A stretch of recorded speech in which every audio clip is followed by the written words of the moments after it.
Hi guys, I hope that you're very well. It's Sylvana here and I am back for a new video about crystals. So for today's video we'll be talking about a very popular crystal, I believe, especially lately. It's been a crystal that's been talked about quite a lot. It is obsidian. So I'll show you how it looks first so you kind of have an idea. So this would be black obsidian. That would be like rough. You can see here how it looks, just to give you an idea.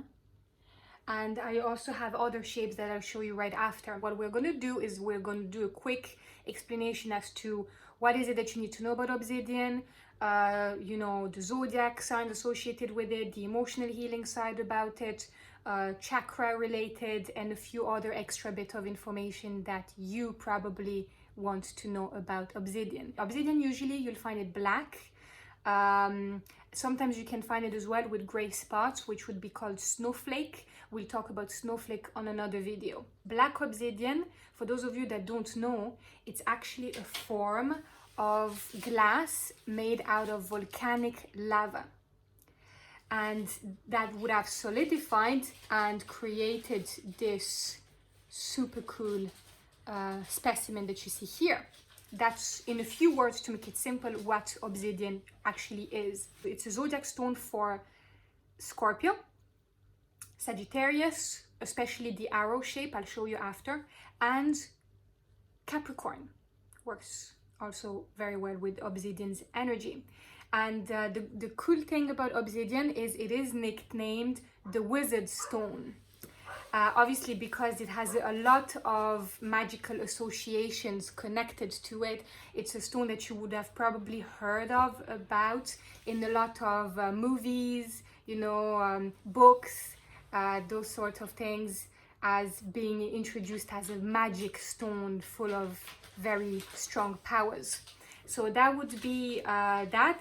Regarding its healing properties or meanings, I'll show you a different shape just to give you a bit of an example. This would be here a smooth obsidian, smooth stone or warrior stone, whichever way you like to call it, and very nice to touch, very light as well, you know.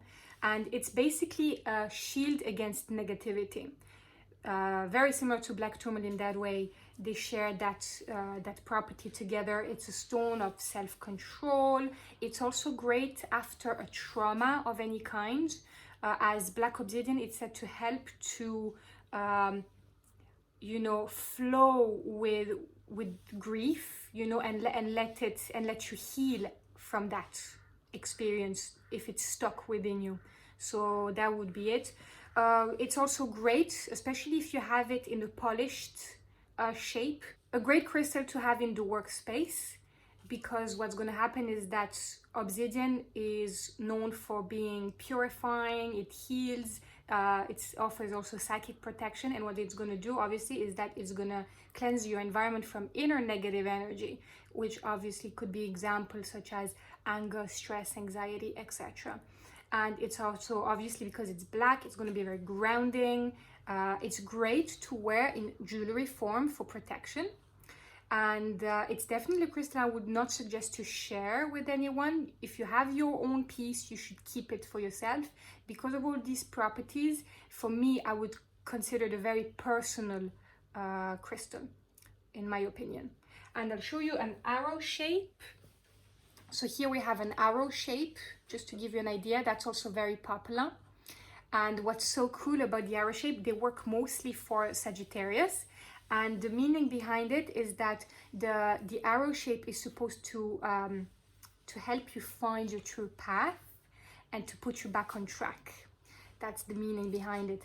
Obsidian in general also happens to be a great stone for anti-bullying. So what I mean by that is that it's a great stone to have, to keep near you or to wear, in order to help you go through that process and heal from it and get rid of it, while it's bringing you support, protection, power, strength to go through this. Just to go back to the previous piece here. So it's obviously root chakra stone, which means that it's going to be, as we said, very grounding.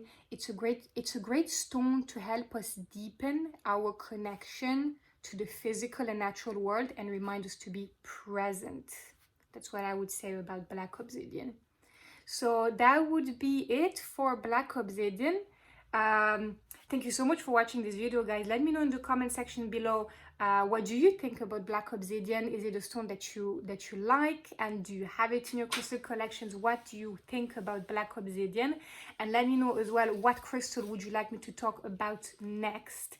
Just for those of you that don't know, we've got a free ebook coming soon. So if you want to make sure you get your hands on it, you have to go on jewelsandgems.shop and make sure you subscribe to the VIP club, and you'll be the first one to know about it and receive it for free.